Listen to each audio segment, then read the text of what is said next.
Good morning, friends. Today we discuss in microbiology, applied area of the microbiology. The microbiology field and microbiology subject is a very broad and diverse. So, microbiology is a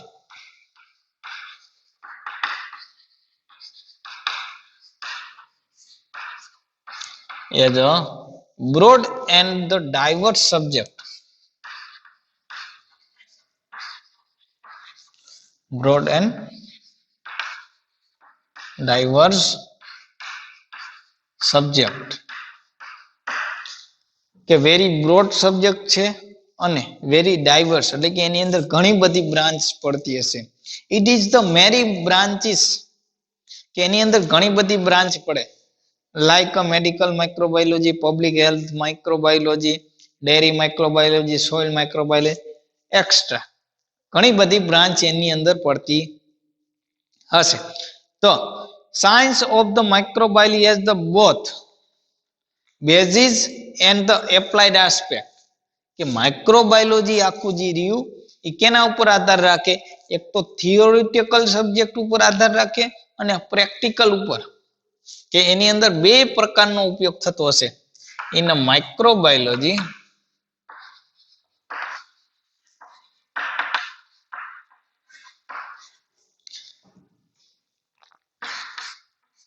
તો theoretical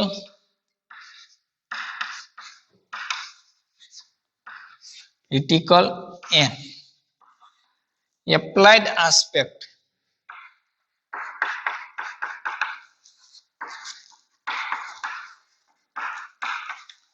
are most important. કઈ રીતે? એક તો theoretical base ઉપર એને આપણે અભ્યાસ કરવો પડે and then after we applied in the laboratory test અથવા તો એની આપણે પ્રેક્ટિકલ કરવા પડશે. તો બંને પ્રકારનો આપણે માઇક્રોબાયોલોજીમાં ઉપયોગ કરી શકીએ છીએ. અને આનો ટ્રેડિશનલ ઉપયોગ એટલે કે પરંપરાગત આનો ઉપયોગ થતો આવે છે લાઈક ઇડલી, દહીં બનાવવું, બટર મિલ્ક વગેરે કેનો? તો કે માઇક્રો ઓર્ગેનિઝમ દ્વારા જ બને છે. એટલે કે એના best example in traditional way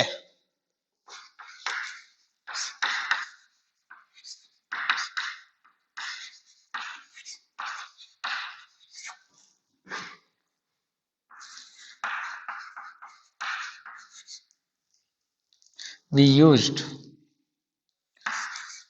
microorganism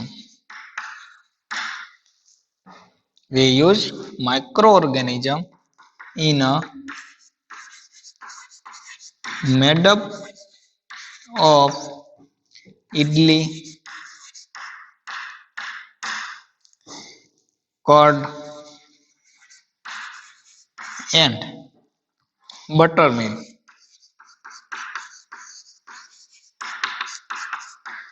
બટરમિલ્ક, idli, curd વગેરેની બનાવટમાં આપણે વર્ષોથી આનો ઉપયોગ કરતા આવીએ છીએ. And today we discuss the other microbiological branch like medical. એક પછી એક આપણે જોતા જઈએ કે અધર બ્રાન્ચની અંદર એનો ઉપયોગ ક્યાં? First of all medical microbiology. તો મેડિકલ બાયોલોજીની અંદર શું એનો ઉપયોગ થાય? In the deals with the disease of humans and other animals being the develop due to the harmful effect of the pathogens. પેથોજન્સની સામે શું? તો કે એની સામે જે એના કેના કારણે એ રોગ થયેલો છે એ એક તો આઈડેન્ટિફાઈડ કરવા માટે અને એની આખી સ્ક્રીન આઉટ કરી અને એની સામે અલગ શું કરવામાં આવે? તો કે ડ્રગ બનાવવામાં આવે. કેની અંદર? તો કે મેડિકલ માઇક્રોબાયોલોજીની. તો પહેલે એની અંદર શું થયું કે કોઈ પણ પ્રકારનો ડિઝીઝ થયો કોઈ હ્યુમનની અંદર તો એ હ્યુમનને પહેલા આઇસોલેટ કરવામાં આવે એટલે કે એને અલગ તારવવામાં આવે. ત્યારબાદ શું કરવામાં આવે? તો એ કેના કારણે થયો? કેવા ઓર્ગેનિઝમને કારણે થયો? બેક્ટેરિયા દ્વારા થયો, ફંજાઈ દ્વારા, પ્રોટોજુઆ, આલ્ગી દ્વારા કે વાયરસ દ્વારા? કયા ઓર્ગેનિઝમ થી રોગ થયો એ આપણે આઇસોલેટ કરવું પડે અને એની માહિતી આપણે લેવી પડે, ઇન્ફોર્મેશન આપણે ટેક આઉટ કરવી. And then after we need કે એને આપણે એપ્લાઇડ આપી શકીએ શું ડ્રગ, એના આધાર ઉપરથી આપણે ડ્રગ આપી શકીએ. તો એ બધું ઇન્ક્લુડ કેની અંદર થાય? મેડિકલ માઇક્રોબાયોલોજીની અંદર. The medical microbiologists identified the pathogens responsible for the infection disease and the help of the medical professional to eliminate the disease from the victimized patient. કે મેં વાત કરી એમ પહેલા તો સૌ પ્રથમ શું કરવામાં આવે કે મેડિકલ માઇક્રોબાયોલોજીસ્ટ જે હશે એ શું કરશે?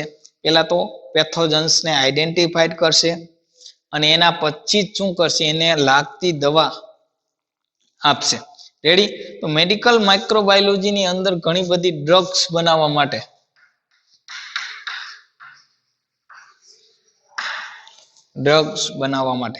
then the public health microbiology.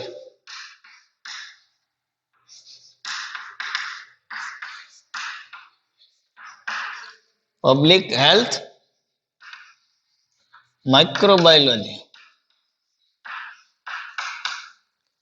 Second point, public health.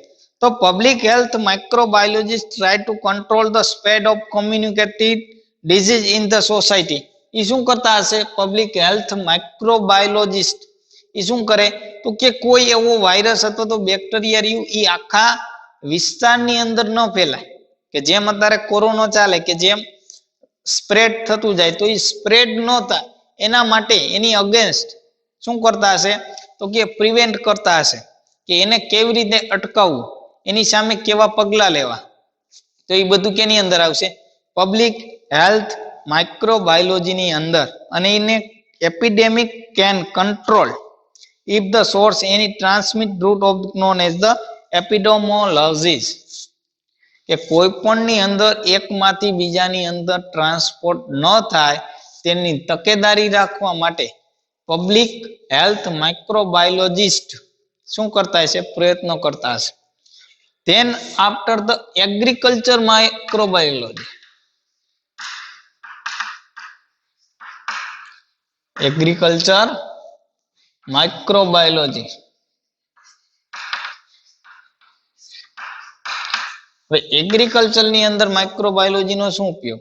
આપને ખબર છે કે જ્યારે આપણે કઠોર વર્ગની વનસ્પતિ વાવી અથવા તો મગફળી વાવી ત્યારે આપણે ખાતર તરીકે રાઇઝોબિયમ અને એઝેટોબેક્ટરનું આપણે ખાતર એડ કરીએ. તો એ શા માટે કરીએ?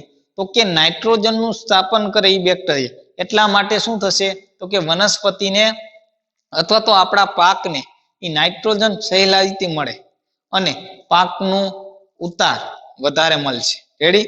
તો એના માટે ઉપયોગ કરી.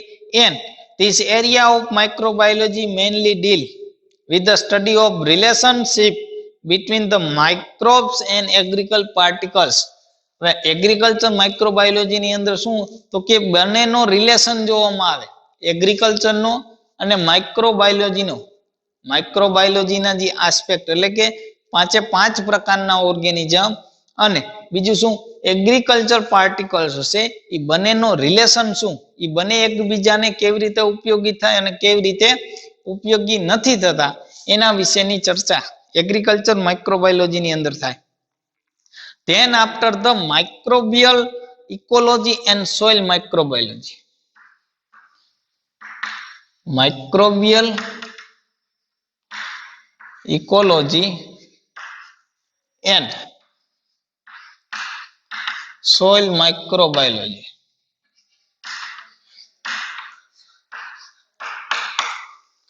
એક તો માઇક્રોબિયલ ઇકોલોજી એન્ડ સોઇલ.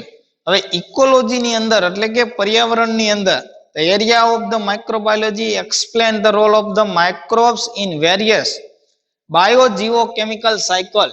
કે ઇકોલોજી ની અંદર શું થતું હશે? જે બાયોજીઓ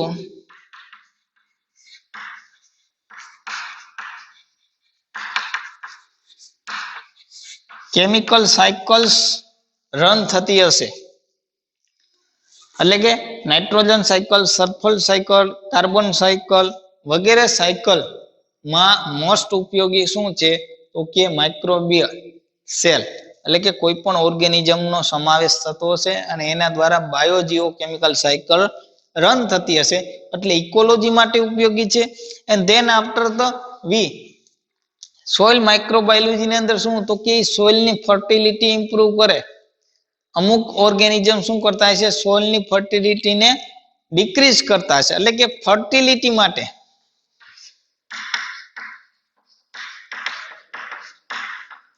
fertility improves and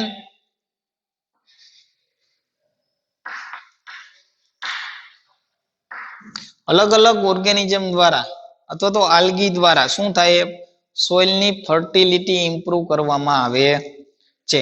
than after the veterinary microbiology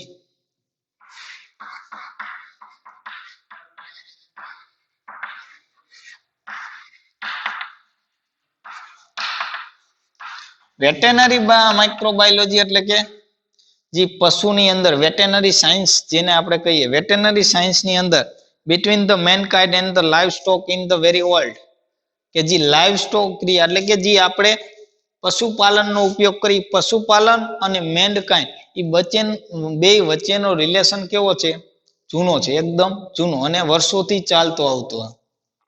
તો એની અંદર કે ઇમેરિયલ and mankind depend on the livestock for various reason like meat egg milk and any other product. વેટેનરીની અંદર કેનો ઉપયોગ થાય તો કે મીટ એટલે કે મરઘા પાલન પશુપાલન વગેરે મત્સ્યપાલન વગેરેનો સમાવેશ થઈ શકે. એટલે કે આપણે મેનકાઇન્ડની રિક્વાયરમેન્ટ કહીએ છે એક તો મીટ માંસ મટન વગેરે. ધેન આફ્ટર એગ ઈંડાઓ અને મિલ્ક એ મેઇન પ્રોડક્ટ વેટેનરી ની અંદર.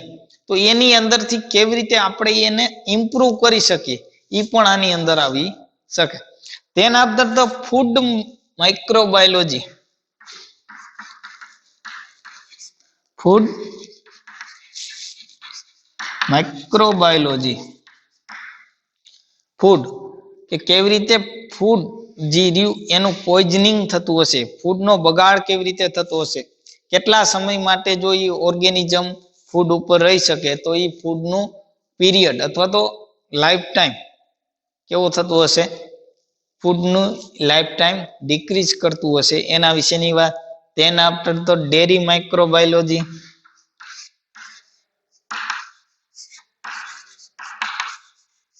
એટલે કે ડેરીની અંદર એનો ઉપયોગ શું કેવી રીતે મિલ્ક એન્ડ મિલ્ક પ્રોડક્ટને વેસ્ટ કરે છે અથવા તો એનો બગાડ કરે છે એની વાત. Aero microbiology then after aquatic microbiology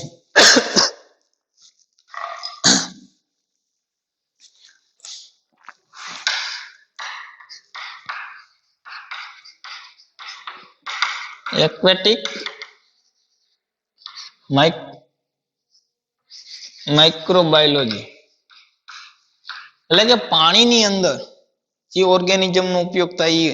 પછી sanitary microbiology sanitary microbiology and geochemical microbiology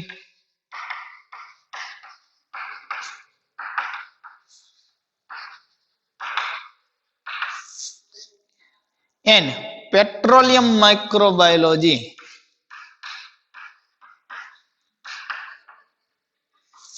petroleum microbiology. હવે પેટ્રોલિયમ અલગ અલગ ઓર્ગેનિઝમનો ઉપયોગ કરી અને કાર્બન ચેઇનને સમાવેશ કરી અને પેટ્રોકેમિકલ પેદાશને શું કરવામાં આવે બનાવવામાં આવે છે રેડી. અને એનું રિકવરિંગ કેવી રીતે કરવું કે જે આપણે જમીનમાંથી આખું ક્રૂડ ને બહાર કાઢીએ તો એ ઓઇલ રિકવરી રિસર્ચિંગ તરીકે વગેરેમાં ઓઇલ રિકવરી કરીએ એટલે કે જે અંદરથી આપણે ઓઇલને બહાર કાઢીએ તો એનું રિકવર કેવી રીતે કરવું અથવા તો જે દરિયાની અંદર કોઈ પણ ઓઇલ ઢોળાઈ જાય તો એને ડીકમ્પોઝ કેવી રીતે કરવું એ બધું કેની અંદર આવશે petroleum microbiology. And then after industrial microbiology.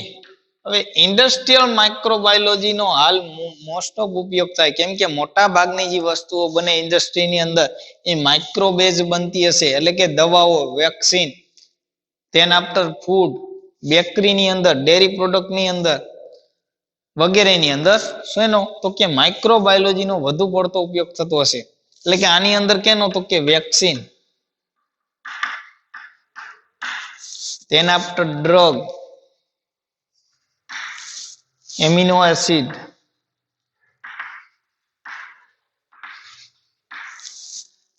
પછી કોઈ એવા આલ્કોહોલ, મિથેનોલ વગેરે ઘટક ઓર્ગેનિક કેમિકલ માટે ઓર્ગેનિક કેમિકલ મોટા ભાગના ઘટકો માટે આજના સમયે ઇન્ડસ્ટ્રીની અંદર માઇક્રોબાયોલોજીનો વધુ ઉપયોગ કરવામાં આવે. ત્યારબાદ ઇમ્યુનોલોજી,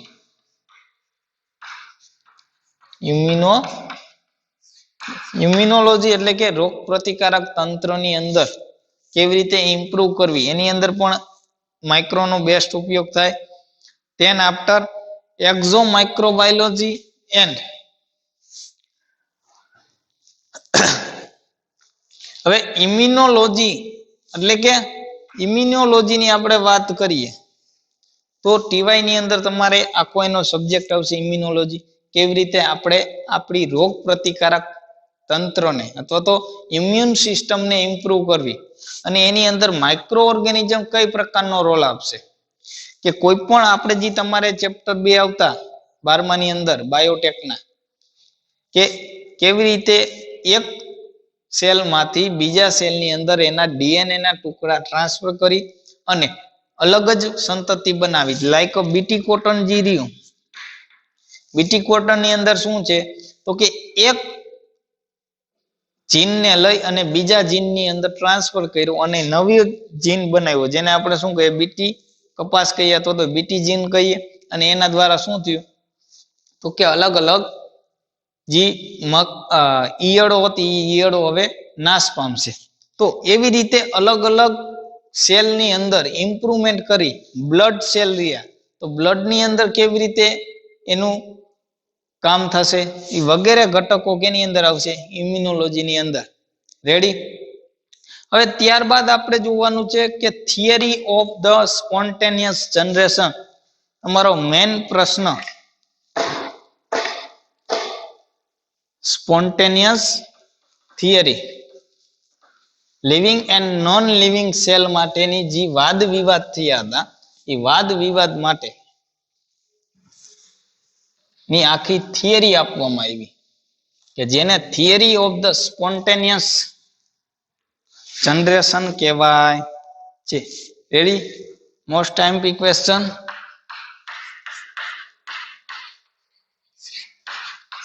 થિયરી ઓફ સ્પોન્ટેનિયસ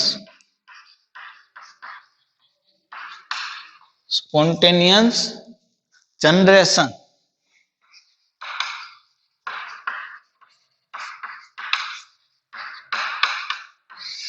કે કેવી રીતે એકમાંથી બે અને બેમાંથી ચાર અથવા તો કેવી રીતે સજીવનો વિકાસ થયો, કે અકાર્બનિક ઘટકોમાંથી કેવી રીતે ઓર્ગેનિઝમ ડેવલપ થયા, એની આખી વાત આપણે આ થિયરીની અંદર કરવાની. અને એને બીજું કયું નામ આપવામાં આવે એ બાયોજીનેસિસ.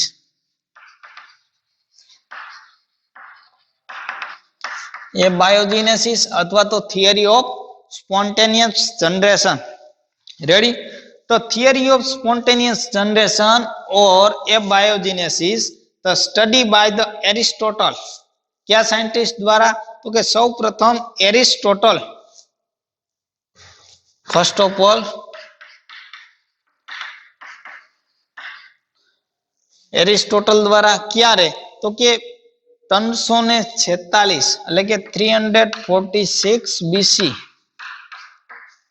યર્સ ની અંદર શું કરવામાં આવ્યું, experiment brief the weekly head as the late of the 19th century they live could and did the appear spontaneous from the non living or decomposing matter એટલે કે કોઈ પણ લિવિંગ સેલ રહ્યો એની ઉત્પત્તિ ક્યાંથી થઈ તો કે સૌ પ્રથમ તો કે નોન લિવિંગ એન્ડ ડીકમ્પોઝિંગ મેટર માંથી થઈ હતી. નોન લિવિંગ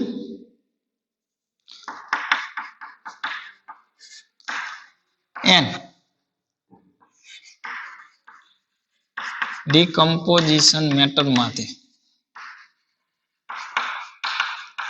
સૌ પ્રથમ લાઈફની શરૂઆત થઈ હતી એવું કેને કીધું હતું તો કે એરિસ્ટોટલે ક્યારે તો કે 346 BC યર્સ ની અંદર એને એવું કીધું હતું. હવે today the theory of spontaneous generation seems absurd કે ઈ થિયરી એને એક્સેપ્ટ કરવામાં ન આવી હતી, પણ certainly it was the product indicate the observation and faulty deduction and nevertheless the figured important in the scientists throughout century એટલે કે આખી સેન્ચુરીમાં એનો ઉપયોગ કરવામાં ન આવ્યો કે એને આખો જે થિયરી આપી હતી એ થિયરીને એક્સેપ્ટ કરવામાં ન આવે. તો ત્યારબાદ બીજા એક સાયન્ટિસ્ટે બીજી એક થિયરી આપી જેનું નામ હતું Francisco ready and the fly experiment. શું હતું?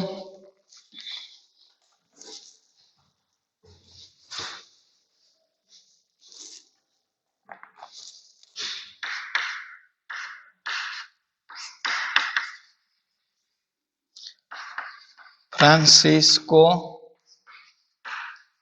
Ready and the fly experiment.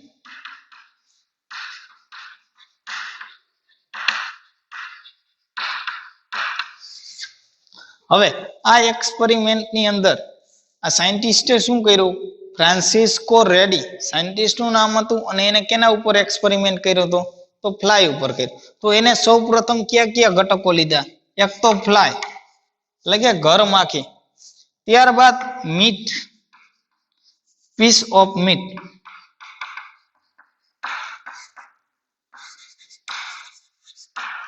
એટલે કે એક નાનકડો મીટનો ટુકડો લીધો એન્ડ ધ જાર.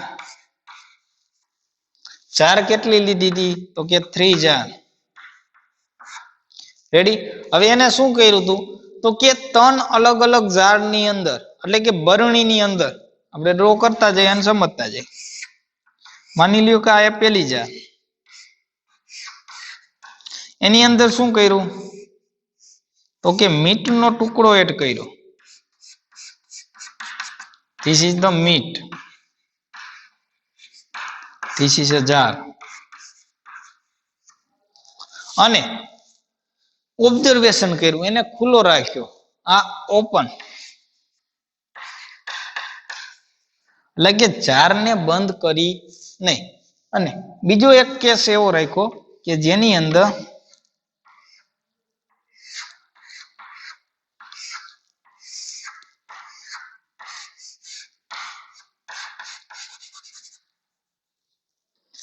જારને શું કરી? ક્લોઝ કરી. રેડી. તો થોડોક સમય એને એમને જવા દીધો એટલે કે સમ ટાઈમ એક્સપેન્ડ. થોડાક સમય બાદ એને ઓબ્ઝર્વેશન કર્યું કે ફ્લાય હતી, ફ્લાય માખી, એ માખી શું કરશે? તો કે મીટના ટુકડાને જોઈ અને આકર્ષણ કરશે અને શું કરશે કે મીટ ઉપર એના ઈંડા મૂકશે. રેડી. હવે અહીંયા જે આવતું ઈ ક્યાં આવશે? કે જારના ઢક્કન ઉપર અથવા તો ઢાંકણા ઉપર એ ઈંડા આવશે અને મીટ સુધી પહોંચી શકતા નથી. હવે એને વળી થોડોક સમય સ્પેન્ડ કર્યો એટલે શું જોવા મળ્યું? તો કે હવે માખીએ જે મીટના ટુકડા ઉપર અથવા તો પહેલી કન્ડિશનની અંદર જે જાર હતી એમાંથી શું થયું? તો કે નવા ઓર્ગેનિઝમ્સ. ફર્સ્ટ કન્ડિશન, પહેલી કન્ડિશનની અંદર શું થયું? તો કે મીટ હતું, sorry, fly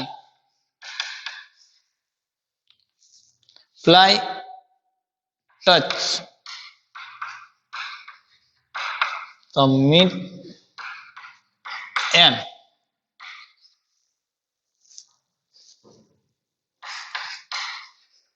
put down x ready એટલે એમાંથી શું થયું સમ ટાઈમ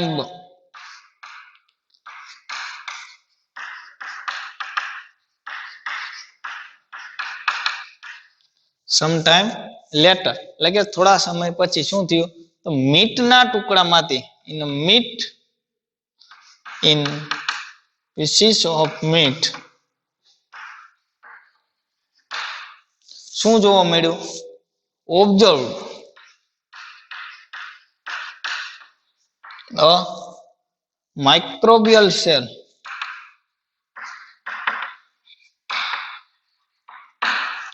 એટલે કે એ ટુકડા ઉપરથી એને માઇક્રોબિયલ સેલ ઓબ્ઝર્વેશન થયા એટલે એવું થયું તો કે સૌ પ્રથમ શું હતું તો કે મીટ રહ્યું ઈ ઓર્ગેનિક ઘટક હતો એટલે કે ઈ સજીવ નહોતો આ નોન લિવિંગ મેટર છે લોંગ લિવિંગ માંથી હવે જે આ માઇક્રોબિયલ સેલ જોવા મળ્યા એ કેવા થયા તો કે લિવિંગ સેલ થયા રેડી બીજી કન્ડિશન ની અંદર શું જોવા મળ્યું તો કે મીટના ટુકડામાં એટલે કે જે મીટનો ટુકડો હતો ત્યાં સુધી ફ્લાય નું અટેચમેન્ટ થયું જ નહીં એટલા માટે શું થયું તો કે જે ઓર્ગેનિઝમ હતા એ ઓર્ગેનિઝમ હવે અહીંયા ગ્રો થયા નહીં એટલે કે આની અંદર organism grow organism and no grow એટલે આપણે અહીંયા આવું કરી નાખીએ ઓર્ગેનિઝમ આની અંદર ગ્રો થયા હતા હવે ત્રીજી કન્ડિશન એપ્લાય કરી કે જેની અંદર શું કરી તો કે ચાર લીધી અને ચાર ની ઉપર શું કરી તો કે એક પાતળી જારી મૂકી જાળી મૂકવામાં આવી અને શું કર્યું મીટનો ટુકડો રાખવામાં આવ્યો રેડી તો તને વિશે આપણે જોઈએ કે one the first to refuse the concept of the spontaneous generation was the Italian natural by the physician Francisco Redi in around 60-65 કઈ સાલની અંદર 60-65 ની અંદર આ એને એક્સપેરિમેન્ટ આપ્યો હતો and he showed the maggots did not emerge spontaneous maggots એટલે કે કીડાઓ શું maggots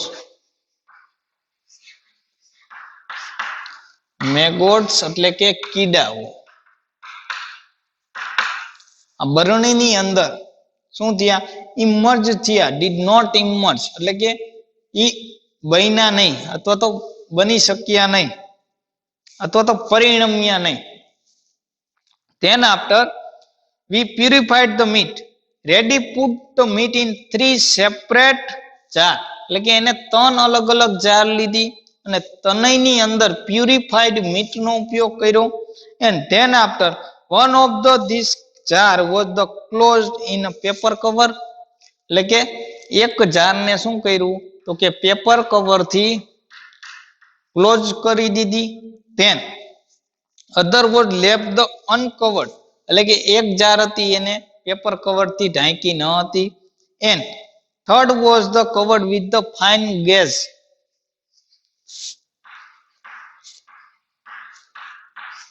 જાળી દ્વારા શું કર્યું ઢાંકી દીધી 3 જાર લીધી 3 જારમાંથી એક જારને ઓપન રાખી એક જારને પેપર કવર થી બંધ કરી અને એક જારને ગેજિયોટ દ્વારા અથવા તો પાતળી જાળાકાર નળી અથવા તો સૂક્ષ્મ જાળી દ્વારા એને મીટને ઢાંકી દીધું એ નેચરલી એન ઓબ્ઝર્વ હવે એને શું ઓબ્ઝર્વ કર્યું કે એનું જે રિઝલ્ટ હતું એ આપણે જોઈએ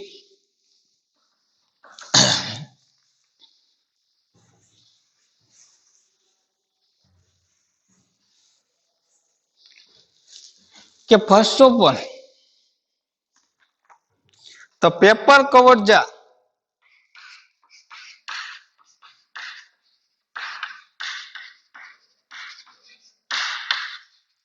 એટલે કે જે જાર ને પેપર દ્વારા આપણે કવર કરી હતી જાર ની અંદર શું થયું showed no evidence of any flies and maggots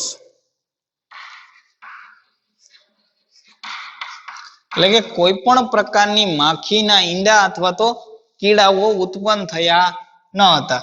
બીજી કન્ડિશન કે ફ્લાઇઝ લેડ ધેર એગ્સ કે જે આપણે ઓપન કરેલી હતી જાર ઈ જારની અંદર જોઈએ તો flies laid their eggs on the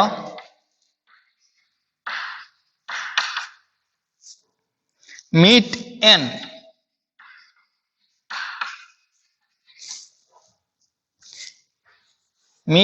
in the uncovered jar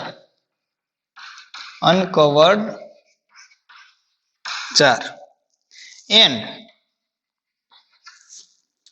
within a short time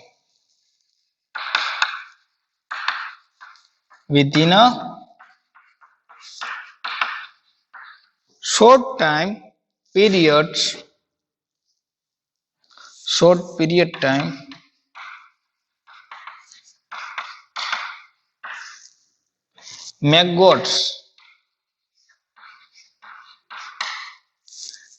maggots and newly emerging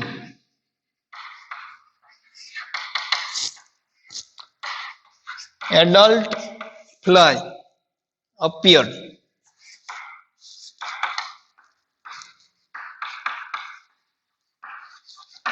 એટલે બીજી કન્ડિશન ની અંદર શું થયું? એક કન્ડિશન ની અંદર નો એવિડન્સ કે જે જારને આપણે બંધ રાખી હતી એ જારની અંદર નો એવિડન્સ મળ્યા.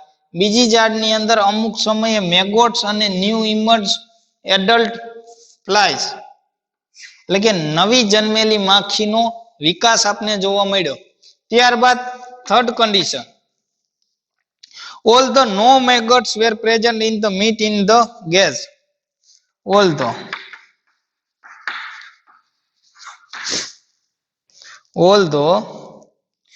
no maggots were present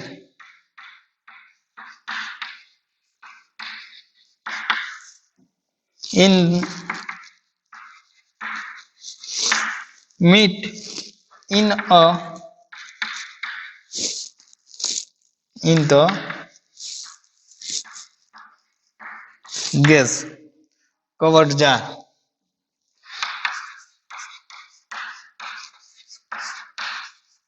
એટલે કે ત્રીજી અને પહેલી કન્ડિશન ની અંદર કોઈ પણ પ્રકારના મેગોટ્સ શું થયા? જોવા મળ્યા નહીં.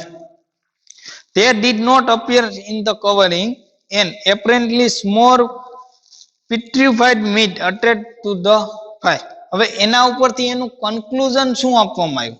The conclusion of the Francisco Redi and the flies experiment seemed in the capable maggots and the flies into which they develops comes not from the meat itself but the eggs left on the meat by the flies. એટલે કે આપમેળે કોઈ પણ વસ્તુ બનતી નથી કે meet હતું તો મીટની ઉપર ફ્લાઇસના ઈંડા મૂકવામાં આવે તો જ એમાંથી નવી માખી બનતી હતી. અધરવાઇઝ કોઈ પણ પ્રકારના ઓર્ગેનિઝમ અથવા તો કોઈ પણ પ્રકારનું લિવિંગ સેલ એની અંદર જોવા મળતું નથી. ત્યારબાદ હવે બીજા એક્સપેરિમેન્ટ જોઈએ તો contribution of the Leeuwen Antony van Leeuwenhoek કે એને પણ એક શોધ આપી હતી. ત્યારબાદ એક્સપેરિમેન્ટ એમ ધ નિડાલ્સ એન્ડ સ્પ્લાઇલમ સ્પાઇન્સ જાની એક્સપેરિમેન્ટ એન્ડ સ્કેચ એન્ડ સ્વોન એક્સપેરિમેન્ટ સિડોન વાન ડચ નો એક્સપેરિમેન્ટ એન્ડ બીજો એક એક્સપેરિમેન્ટ જોવાનું છે પાસ્ચર નો જેને બાયોજેનેસિસ થિયરી આપી હતી. આ એબાયોજેનેસ થિયરી. હવે એબાયોજેનેસ થિયરી ની અંદર જેટલા એક્સપેરિમેન્ટ બાકી આપણે નેક્સ્ટ લેક્ચર ની અંદર જોશું.